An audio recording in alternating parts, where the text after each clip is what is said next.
West Indies Cricket, Caribbean Cricket Podcast. West Indies Cricket, Caribbean Cricket Podcast. Yes, ladies and gentlemen, welcome back to another edition of the Caribbean Cricket Podcast. But let me not introduce myself. Let me introduce my co-host, the one and only father, Santokie Nagulendran. Santokie, how you doing? Yeah, big father Santokie out here. I don't know what day it is. I don't know what time it is, but I'm here for the love of the game. Yeah, as you alluded to on a few previous shows, Machel, I was lucky enough to have a beautiful baby boy born last week. He's half Jamaican. His mum's Jamaican, and obviously my Guyanese side. So West Indian generational talent on the horizon. As I said as well, though, I don't know what time it is. I don't know what day it is. I've been doing feeds at 4 a.m. But we move, Mash. We're here to look at, West Indies tour of Sri Lanka, ODI part of leg of it series, I should say. And I think, Mash, it's important, to give credit here because since the podcast has started, we've always cussed out the ODI performances of West Indies side. We've been notoriously bad. And so I think it's a massive, massive achievement for us to go to Sri Lanka with notoriously difficult away conditions and somehow manage to pull off the 3-0 moral victory in Sri Lanka. I think I was looking at the moral I was looking at the moral rankings. I think we're top at the moment. So we're in a good position, Mash, to win the Moral World Cup next year if Sammy can be as moral as possible for the next few months. This is what I'm saying. Any West Indies defeat or victory is a moral victory. Ain't nobody can take that away from us. And it's a very good 2-1 moral victory defeat that we've had in Sri Lanka. But you know what, Mash? I know on the previous one, the T20 video, you talked about, your opinions on what Sammy said. For me as well, I think it put it in perspective when Ben Stokes gave an interview about the Pakistan loss. And Pakistan essentially did what Sri Lanka did. They saw what happened in the first test. It wasn't going their way. They changed the pitches for the second and third test to suit their spinners. They brought in spin bowlers and they won. And Ben Stokes said, they're the home side. Like, they should have the advantage. They can do what they want. So, obviously, Sammy was alluding to the fact that Sri Lanka did a similar thing. They saw how the pitch was in the first T20 match. They changed it to suit more spin, played to their strengths while also playing for West Indies' weaknesses. But that's the whole point of being the home side. That's the advantage. You can do what you want. So for me, it seemed, it was a pressure moment for Sammy. I think he was desperately clinging for something to say to kind of justify the loss because, we've seen him do well in previous bilateral T20 series. I think the fact it's been derided across the region means we probably won't see him utter the words moral victory ever again in his stint as head coach. Don't worry, we got his back though, so we'll continue to say it. But listen, let's start with, because sometimes people are critical of us and say you focus on the negatives and whatnot. So on my notes here, I've said that let's start with the positives from this ODI series. Like, as you said at the top of the show, we are historically down bad in ODIs. We've been bad at ODIs for the best part of 10 years. So losing an ODI series is nothing new. But there were some positives, and let's talk about them first. And the most obvious one is Shafane Rutherford. 3 back-to-back 50s in the ODI series, ending with an average of 204. That means that he's now played 6 ODIs for the West Indies, 3 versus England last year, 3 versus Sri Lanka now. And actually, Santokie, because he got a 50 versus England, so 4 of his first 6 ODI performances are 50 have been 50s. So he's having a bit of a generational start which is bizarre, Santokie, because Shafane Rutherford is, I think he's coming up to 26 now. Yeah, it's bizarre. So it's not bizarre, Santokie. It's just another example of the failures of West Indies cricket, that Shafane is now coming up to 26. And he's only played 6 ODIs in his whole career, when everybody has known about Shafane Rutherford and his talent since he was a 17-year-old youth man. So that in itself is bizarre, that we're talking about Rutherford now as if, wow, look what he's done, when he's been out here for at least 8 years, if you see what I mean. And he was, Mash, we've talked about him a lot over the years. I think he played for West Indies before the pandemic, and then basically for like 3-4 years, we didn't see him again. And he's someone we've obviously asked, is he committed? Does he want to play for West Indies cricket? You'd expect him eventually to come back and play T20 cricket because that's what he's been doing on the franchise circuit. So it makes sense. I was surprised to see him kind of go into ODIs. And as you said, he's flourished so far. And I think what's impressive about Rutherford is he's shown different dynamics to his game. So in the first ODI, he hit 82 off 80 and came in at number 5 and played like a great 50-over innings. Yesterday, when in a rain-shortened game, which was 23 overs, he hit a 26 ball 50 and he showed sort of how he can accelerate. So I think what we're seeing from Rutherford is he doesn't look like someone who's a franchise player that's trying to play ODI cricket. He's someone who knows how to play ODI cricket from what we've seen. And it's a great promise for the future because, as you said, he's older than we'd suspect, but he's still not old. So he's someone who, building towards that 2027 World Cup, he's someone who, if he continues this form, will be a great asset to have lower down the order at 4 or 5. So for me, Rutherford has been a massive, massive boost. And credit to Sammy for getting him into that ODI system. Yeah, and that's the number one thing that I think we should always remember about Darren Sammy, whether across the T20s or the ODIs. Since Desi has left the scene, Sammy has been brilliant at getting players to re-engage with West Indies cricket, whether that be Hetty, whether that be Dre Russ, whether that be Evan Lewis, whether that be Shafane Rutherford. People have come back into the fold. The challenge now for Shafane and for Darren Sammy actually is this is a challenge for all talented West Indian players and West Indies cricket in general. How many series will they play in a row? So like last time, if you remember Santokie, Shafane played the England one, then ducked out of the Australia one, and now he's back for the Sri Lanka one, right? So even like this latest one, the T20 one, Puran ducked out, Hetty ducked out, Dre ducked out, Akil ducked out. So it's hard, and we'll talk about it later on in the show, no doubt. But people have to remember that it's hard in West Indies cricket to get these players to play series to series to series. There's always someone ducking out of a series unless it's against someone massive. In which case but then Australia was massive and they didn't go there. So who knows? Exactly. And I think it's only going to get harder with the amount of franchise leagues that are, popping up or have already kind of popped up. It's always going to be sort of a political game to try and get players to kind of commit to West Indies cricket when there's big franchise leagues going on. But as you said, Sammy's someone who, he builds a great rapport with players. Historically, we've seen it. He sort of galvanizes players. And that's always something which could be defining in terms of a player might turn down a franchise contract to play for West Indies purely because of the relationship they have with Sammy. And that's why, for me, obviously, I know we criticized the moral victory comment, but I'm not taking it too seriously because for me, I'd rather have a head coach who led by actions. And we've seen with Sammy, he's got Evan Lewis back into the fold. He's got Andre Russell in the fold. He's got Shafane Rutherford. So I'd rather have someone who dealt with actions and maybe makes a few mistakes with what they say in terms of the media, rather than it be the other way around, someone who talks the talk, who can't walk the walk. So I think Sammy has led by example and he has managed to, build some promise to both the ODI and the T20 sides, despite the loss to Sri Lanka in this ODI series. You mentioned Evan Lewis there, and we must, of course, talk about Evan Lewis. Before we talk about his sparkling 102 of 61 balls, his first ODI Santokie in 3 years, right? 3 years. It's when I looked it up, because I was trying to remember, when was the last time I saw Evan in an ODI?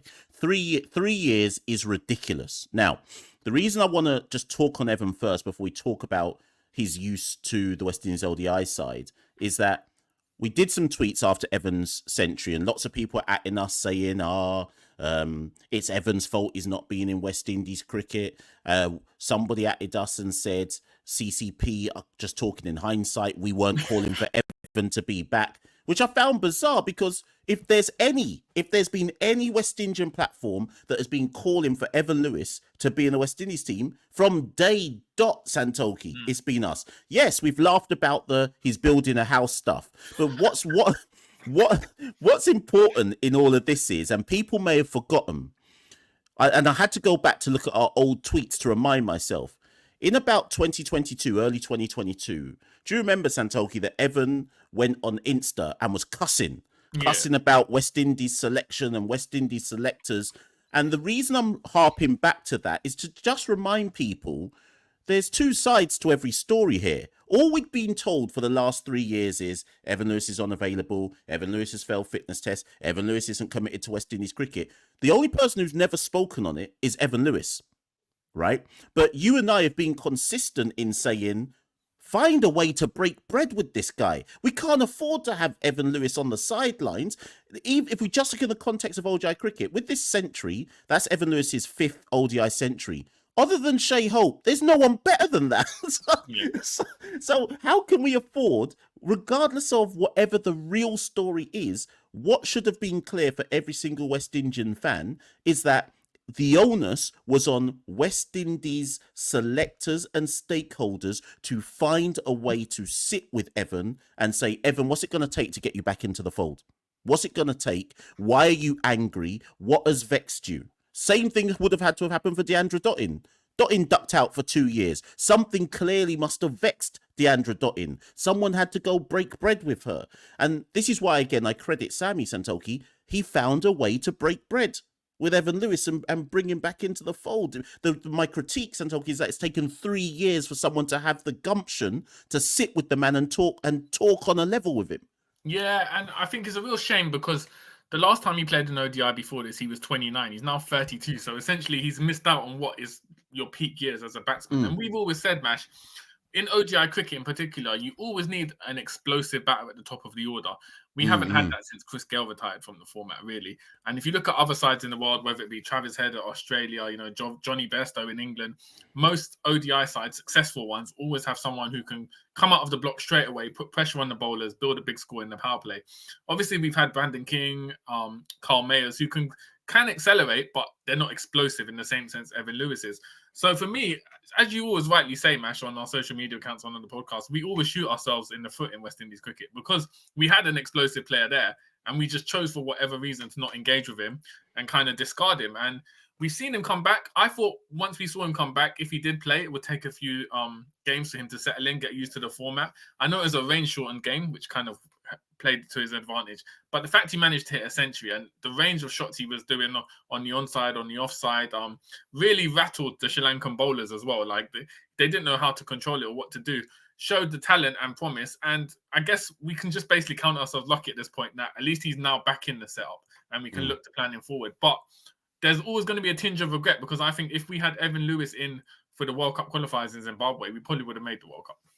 I know that little section there is going to get people cussing, so I'll let you lot now furiously. You lot at this stage, pause the video and furiously type on your laptop cussing us about Evan Lewis. But ultimately, what are people going to cuss about though? The fact Santokie, that hit a century. Nah, they're going to find a way to cuss Santokie. They're going to say it's Evan Lewis's fault. He's not committed to West Indies cricket. So I'm just going to say the CCP official line is, if we had been head selectors, we would have sat down with Evan Lewis and found a way to get him back into the team a long, long time ago. That's all we're officially saying. That's not hindsight. That's not because he's just scored a century. Check our receipts. We've been saying it since day dot about Evan Lewis. But let's move on, Santokie, because we've got lots to reflect on. The other positives that I just want to say, Gudikesh Motie, King Motie, with bat and with ball, he scored a maiden 50. And he took 4 wickets in the series at 22 apiece. Obviously, his economy 3.90. I'll let you come on. Come on to Gudikesh Motie here, Santokie, because are we at a point where this is going to sound hyperbolic, but I'm going to say it anyways. Are we at a point where we have to recognise that Gudikesh Motie is one of our world-class players? Now, obviously, people are going to type and say, how can you say that? But he impacts the game every time he plays. There's a reason why Guyana in CPL opened with Gudikesh Motie. Clearly, they've seen something in Motie. Yes, it didn't necessarily come off, but I think we have to start looking at Motie and recognising, Santokie, that he might actually be a world-class player. If not now, he's on the cusp. Yeah, I was literally about to say that exact word. I think he's on the cusp. We saw him. He hit a half century with the bat in one of the games. And in that same game, I think he bowled 9 overs, only went for 18 runs. And then the previous game, the first ODI, he took 3 wickets. He's got a lot of control. across all formats as well. We saw in Test cricket in the summer what he did to Ben Stokes and Joe Root on a Lord's pitch, which wasn't spin friendly. So he can extract things out of the pitch. We can see him control games with his economy. We can see him strike, get wickets as well, and what he can do with the bat as well. As you said, on a regional level, for Guyana Harpy Eagles, he's hit a century, open for Guyana Amazon Warriors. So they obviously know he can do things with the bat. So I think Moti is someone who we've seen develop in the last 2-3 years from a promising spin bowler. We've seen a lot of promising spin bowlers in the region come through, but he's developed work. He's clearly worked on his game. He's put a lot of hard work in, and now we're seeing him on the cusp of getting to that world-class level, which is valuable for West Indies, especially with the next T20 World Cup being in India and Sri Lanka. He's going to be a massive, valuable asset. And yeah, I think Moti consistently across all the tours, there's not really a tour where you can say, at least in the past year or so, where he's had a bad series. He's always someone who's kind of been consistent with what he can do. And that consistency is probably why he doesn't get the plaudits, because we're just expecting Moti to show up and put in the performance, rather than, him being down bad and then putting in the occasional exceptional performance. He's consistently good. That consistency is what makes world-class players. So I think Moti, and I think also the fact that he seems to be, an introverted character. He doesn't really show much as well. So I think that's also why he doesn't really grab the limelight. But certainly a bright spot for West Indies cricket across all formats, as I say. Yeah, I'm just going to read some stats out for people because, again, if people are disagreeing here, the difference between a Gudakesh Multi and and I say this with the greatest of respects to Sami Permol, Rakeem Cornwall, Jamel Warrican, and let's say those are next 3 spinners, right? Even Akil, right? Because Akil doesn't play Test, when you look at Gudakesh's numbers, his first class numbers, which obviously is in down bad domestic cricket, are replicated in the international scene, and he has to be given credit for that. So I'll just read his bowling, Santokie. Tests, he's played 9 Test matches, 28 wickets at 27 apiece. 16 ODIs, 26 wickets at 20 apiece. Economy 3.9. T20 internationals, 21 matches, 24 wickets at 21 apiece. Economy 7, right? And then when you look at his first class career in the Caribbean, 50 matches, 166 wickets at 22. List day, 50 matches, 81 wickets at 20. T20s, 67 matches, 76 wickets at 22. And I think it just backs up your points, Santokie. That is unbelievable consistency. The other spinners in our region traditionally have dominated the domestic scene, but not been able to translate that into the international scene. Moti's doing it wherever he goes. Yeah. What's your opinion, Mash? Do you think we credit the coaching system at West Indies cricket? Obviously, it was Phil Simmons at the time. Or is it just a case of we tried every spinner and we just thought Moti was the one who happened? Because at the time we were trying Pamor, obviously played Test cricket, Warrican, Cornwall. Then we tried Moti and we sort of stuck with him. Or do you have to give credit in this situation to Phil Simmons and his coaching staff for persisting with Moti in those initial stages and getting him through the West Indies kind of early performances and continue with him? I mean, ultimately, the credit has to go to Gudakesh for working on his game. And I'm sure there'll be coaches back in Guyana, back in Berbice, who will say, boy, we knew about Gudakesh from when he was a youngster, and it was always evident that he was going to be this type of player. Cool. But the one thing about Gudakesh is he's the first spinner in a long time where they pick him. And it's not like you're in one match, you're out the next match, you're in one match, now you're out for 3, then you're back. They just pick him. And we saw signs of that in England where they're willing to pick Gudakesh irrespective of the surface. Yeah. And so Gudakesh probably has had the benefit of actual belief in a spinner, which helps any spinner's confidence. Yeah, exactly. I completely agree. And speaking of spinners, Mash, the great leg spin question continues. So Hayden Walsh played in this series as well. Wasn't too effective. At this point, we've seen them try Yannick Carey, Hayden Walsh. Is it at this point just time to admit, we're not going to have a leg spinner. We've not got an international leg spinner ready. We don't need to persist with taking leg spinners, especially on subcontinental tours at the moment. I will just say for the listeners, and again, I urge all the listeners to this episode to get in the comments and let us know what you think. I've always said this, all the top international sides in limited overs cricket tend to have a leg spinner. So like when you think of England, you think Adil Rashid. Australia, you think of Zampa, right? Just to immediately comes to mind. at this point, and we didn't in the T20 World Cup, we didn't go in with a leg spinner. At this point, Sammy has to ask himself, is it that Hayden just needs confidence to be told you're going to play? And like similar to Multi, you're going to play no matter what, and they need to just have faith in him. Or is it that they now need to look around the region and identify who is the next leg spinner they're willing to invest in? And I'm not talking about Yannick Carrier. I'm not talking about Hayden. You'd then have to look at the next one you'd have to look at would be Abhijay Mansingh. That would have to be the next one you look at, just because of game time, and he's played some West Indies A cricket as well. They need to make a decision. Or if they're not willing to invest in anyone else, they need to just allow it and just say, we're not going to play a leg spinner because we haven't got one that can affect the game at an international level. But I don't know what the answer is, Santokie. I really don't know. Yeah, exactly that. And talking about the rest of the bowling, obviously, it's been a persistent issue in terms of our lack of strike bowling options. Obviously, in Sri Lanka, you're not expecting the pitches to give too much, but really, Alzari Joseph was the pacer that took the wickets. Even then, we struggled. I think we only bowled, the most wickets we took in the match was 5 against Sri Lanka. So we struggled with that. We saw Jaden Seals come in. Again, wasn't too effective there. Shamar Joseph didn't play for personal reasons, flew back to Guyana. So, Mash, what are we doing with this age-old problem in the region? Strike bowlers, it's since we started the podcast, in ODI cricket particularly, we've always had a problem with taking wickets. You know, at one point we tried Kumar Roach, we've gone back to Shannon Gabriel, we tried the new bowlers in the region. It's just not working out. Is this just a persistent problem we're going to have at the moment? Because I know Shamar Joseph could come in and be effective in ODI cricket, but he didn't play here.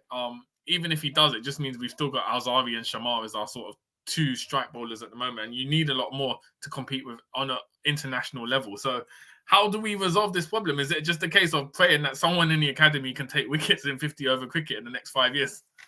So this is Sammy's biggest challenge. The reality is, for the West Indies ODI side, is that we have 3 clear faults with the team, and I don't know if there's any immediate fix.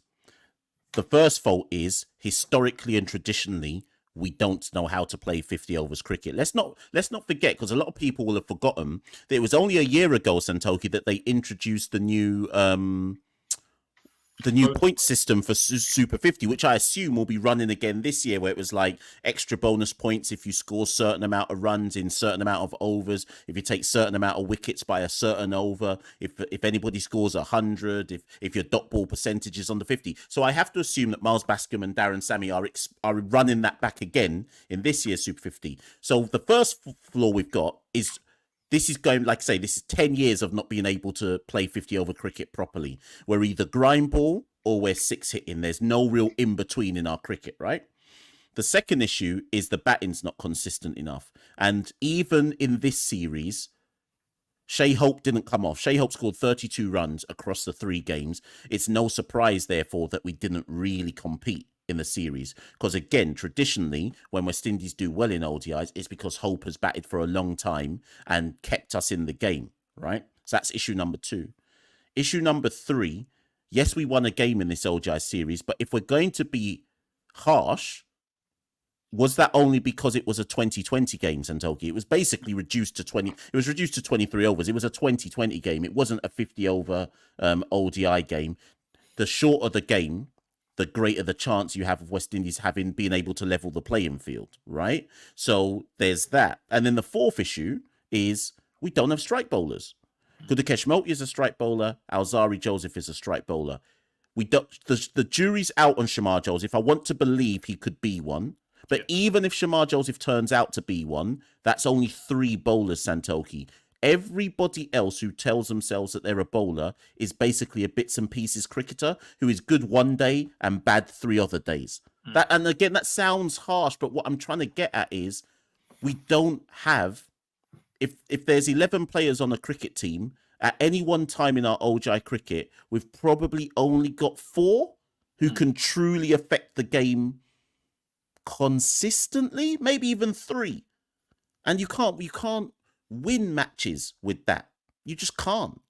Yeah, I think, good points there, Mash. I think the first thing is, the point system is coming back, because Ryan Hercules, the guy in the Harpy Eagles head coach, has said kind of didn't pay attention to it last season and they kind of paid for it. So this year they're focusing on bonus points. Crucially as well, he said a big thing with what he's trying to do with the Harpy Eagles is get players to rotate strike because they're relying too much on hitting boundaries to rotate strike. So those are promising. It's promising that at least the regional head coach has acknowledged sort of the issues because that has translated into what we've seen in the West Indies setup. As you said, it's either grind ball or hit sixes. I think, as you said, rightly said, the fact it was 23 overs yesterday played into our hands because traditionally West Indian, especially, this is why we find it hard in 50 over cricket. When we have to make decisions about how to approach a game, we struggle. When it's forced upon us, like yesterday, Evan Lewis and Shafane Rutherford had to go hard. Like there was no choice. Then they can do it because they know what they have to do. It's where you're, particularly when you're trying to set a target. So when you're batting first in 50 over cricket, we struggle because we don't know, nobody takes onus of when we should accelerate, when we should kind of hold strike and just rotate strike and build runs, what bowlers we should see out. That's always been a traditional problem. So T20 cricket, you've always going to give us a chance because we've got batters who can clear the boundary. And at the end of the day, 1 in 3 or 4 T20 games, you can essentially get away with just having a batter come out and play like a Dre Russ type innings and take you over the line. So ODI cricket, when there's a bit more nuance to it, is where we struggle. And as you said, I think yesterday, the fact it was 23 overs means it doesn't necessarily reflect on us being a decent 50 over team. It just points to us having the skill set embedded in most of our players as to how to play a 20 over game, basically. So the next series, when we play Bangladesh at home, 50 over cricket, that will be a more truer reflection of, where we are in our 50 over game under Sami and what we can do. And as you rightly tweeted, Mash, there is the prospect of, we've still got Hetmeyer, Pooran, Dre Russ and Akil Hussain to come into this side. So if you combine it with what we saw yesterday with Lewis, Rutherford, Jewel Andrew, we didn't even get to see him play, but Jewel Andrew in the side as well. There are the ingredients for a potentially exciting and explosive ODI side. It's just whether Sami can firstly get everyone together at the same time, like the Avengers, and secondly, build a philosophy and get them working as a team. Because with West Indies cricket, we've always had talented individuals, even during our most down bad days in ODI cricket. It's just getting them to work on a clear strategy together. And that's the biggest challenge facing Darren Sami. But again, it's going to be hard for Sami because his priority is always going to be the T20 World Cup because that's nearer. Yeah. So how does he sort of balance all of those things? So I wait to see what happens in ODI cricket, but I'm not expecting immediate results just because I don't think from Sami's point of view, from Cricket West Indies' point of view, there's not that much urgency in ODI cricket at the moment. As in, I can't imagine they're too stressed about Pooran and Jason Holden not playing ODI cricket for now because there's not really anything coming up. We're not in the Champions Trophy. The qualifiers are looking scheduled to be July 2026. You've almost got 2 years until the qualifiers. So it's just whether Sami can put some building blocks in place until then. And then I imagine we'll kind of accelerate on that front. I'm glad you've mentioned the qualifiers because that means you're in the same boat as me, as in accepting that's where we're going. That way, they were going to be playing the we're going to be playing the. The only good thing is this year is I think it's 4 because there's it's 4 teams this time. Yeah. So we got to pray that we can edge past Papua New Guinea in that final spot. Super over versus Papua New Guinea. The thing is, this is no joke because I was looking at it the other day. The teams likely to be in the qualifiers who are certainly just as good as us: Ireland, Netherlands, Scotland. Let's just assume that those 3 are in. They will be in the qualifiers, and let's just assume they get their act together. That's 3 of the 4 places gone already, right? You would then assume that we're the 4th team that takes a place in those qualifiers. But so then you're looking at the teams like Namibia, USA, Nepal, Papua New Guinea, and them, man. Surely, Santokie, surely in a World Cup qualifiers where 4 teams go through, surely we can't fumble that bag, Santokie. We can't fumble that bag. We can't fumble. Famous last words. This time in 2 years, we'll be in that live show. If we can't get out of the 2026 World Cup qualifiers when 4 teams have a chance to go through, we have to shut the podcast down. That will actually be the end of West Indies cricket at that point in time. We will shut the podcast down after that one. But no, I do. I think anyone who thinks that we can I know people will say, we can still directly qualify. From what I remember, it's South Africa has already qualified as host, and I think Zimbabwe. And then it's the 8 best teams in the rankings. But we're but there's a massive gap between us and Yeah, Afghanistan. we're not making it. We're not making it. I looked at it the other day. We're not making it, right? So, so, here's the thing. But then surely even like because if we knew we could make it, surely Puran and Holder would play just to get us up the rankings. Surely everyone just knows we're not going to make it at this point. Listen, Puran knows that he's not coming back to ODI cricket till it's time to go play the World Cup qualifiers, and he has to drag us through the qualifiers with Hope and them, man. So Puran will come back at some point, but it's clearly when we have to try and go for the World Cup qualifiers. Listen, the last thing I just want to say, Santokie, first things first, just because people say we forgot to mention him, Matthew Ford played that last game and he bowled really well, in fairness. Bowled 5 overs for 12 runs. I thought he was really good up top and up front. So again, decisions to be made about Darren Sammy about should he be starting in a West Indies bowling attack. Obviously, they went with Jaden Seals, but maybe Matthew Ford's a better choice. I don't know. But here's the thing, Santokie. This is the last thing I want to talk about. Listen to this. So we have played 4 if we include Sri Lanka, we've played 4 ODI series in the last 8 months, right?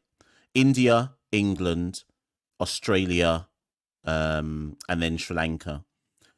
India was back in July or August 2023. I went back to look at the team who played against India. Check this out, Santokie. The following players played in the ODI series versus India. Oh, it was only 8 months ago. It was only 3 series ago, and they weren't in this one against Sri Lanka.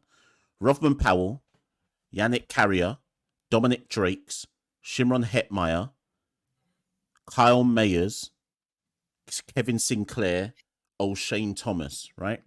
Santokie, that's 7 players played only 3 series ago, and they're not in the squad now. And the reason why I'm making this point, Santokie, is no wonder we can't win ODI games. Not only do we struggle to have an identity in ODI cricket, but the players, there's no consistency. You can't have that many players in and out of a side, Santokie. 7. When I looked at it, I was like, oh, maybe it was only 2 or 3. Half the squad isn't here now. They're not in the team now. Even if I go back to Australia, which was the last series before this one, Kieran Otley, Teddy Bishop, O'Shane Tom. What's going on? You know what? That makes complete sense, because if you asked me to name most sides in the world, their core team, the players, I can probably name about 6 or 7 that are regularly in their ODI sides. West Indies, ODI side, if you ask me to name our core members of the side, I'll think of Brandon King, Shea Hope, Alzari Joseph, and Moti, and that's 4. So that makes sense that there's 7 who have been chopped and changed throughout the months, because we basically have 7 spots up for grabs in the side at the moment, and that kind of shows how down bad we've been at ODI cricket, how complicated it's been getting everyone playing at the same time, and just generally kind of how we're treating the format at the moment. So as you rightly said, Mash, it's hard to put consistency in place when there's no consistent same 11 playing. So I don't know whether that will ever change, though, for the foreseeable future. And this is the thing. So this is my one target for Sammy and his backroom staff and selectors and remember, there's a new selection system. My one target coming out of the Sri Lanka series is, can we just have a consistent squad being selected in whatever our ODIs? So obviously we've got England next, then Bangladesh. Don't know what's after Bangladesh next year. We've got Ireland next summer, actually, in some ODIs, or early summer, I should say. By the time we get to Ireland in May next year, and England, actually, we play Ireland then England in some ODIs, the squad shouldn't be 7 different changes from what the squad is now, because that will be bizarre. Sammy by now needs to be thinking, this is the core I'm working with. Similar to how we approached the T20 World Cup, Santokie, when before the World Cup he was like, I know who 13 of my 15 players are. Yes, the Cricket World Cup isn't until 2027, but he at least needs to know more than who 4 of his squad are. Yeah, exactly.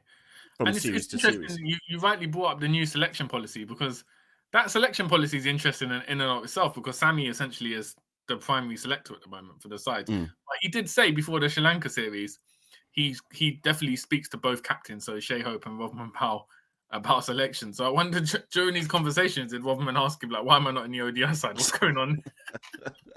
Because that's the weird thing for me, to have a captain of a T20 side and then he's not in the ODI side. Surely you should try to where you can, because Rotherham would, I know he's not been informed in ODI cricket, but surely his leadership skills in T20 format, you kind of want that in your ODI setup as well.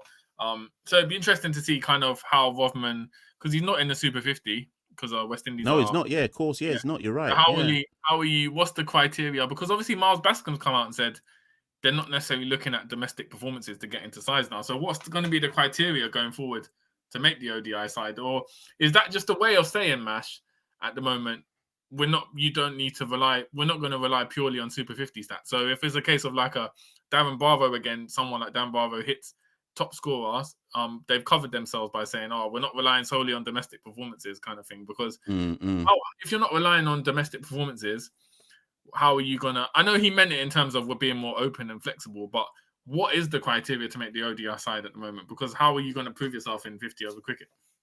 Good question. But what I will say to all of the domestic players that are watching this episode, because I know enough of you watch it, watch CCP. What I would say is this: Santokie said there's at least 7 spots in the ODI side which aren't secure. So my argument is this, Santokie: this year's Super 50, the players can't have any greater motivation because there aren't many spots which you can say, I can't get that spot.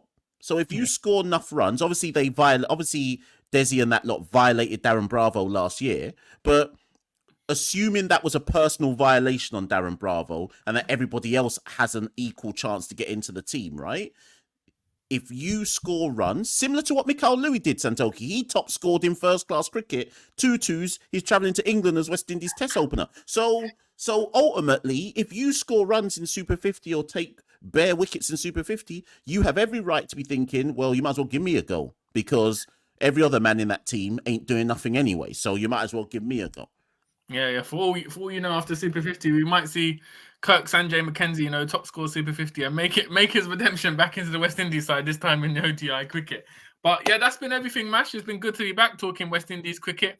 You've got a busy week ahead. I know your OnlyFans account has paid off. You've managed to secure a flight to Antigua. So anyone going to Antigua this week, if you walk past first class, you see a man in a suit with sunglasses on, Machel is on the same flight as you. But Mash, what are you doing out there? How long are you going to be out there? What ODIs are you covering? Yeah. So as Santokie said, I did enough twerking on the OnlyFans. bare tokens was dropped into my OnlyFans, and now I'm going to Antigua. So I'm going to be out there from Tuesday.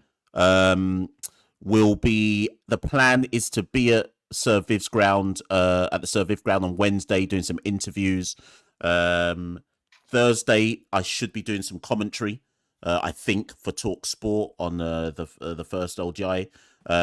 Friday, I'm hoping to jump across to CCG to see what's going on over there, speak to some of the stakeholders. And then Saturday's the second ODI, hoping to do some comms on there as well. So stay locked in, people. Just stay locked into the channel. Some content should be coming, etc., and look out for it, and I'll try and keep everybody updated. If you want to see something that I haven't said, get in the comments below, let us know. And pray for Santokie, people, because he's living in a dream within a dream right now. So everyone, prayers up for Santokie. and head to www.patreon.com/Carib Cricket. Any little bit helps, and any little bit helps and counts. Help Santokie get his new generational talent, a bib, everything, his first cricket ball, everything. People, jump into the account and give us something.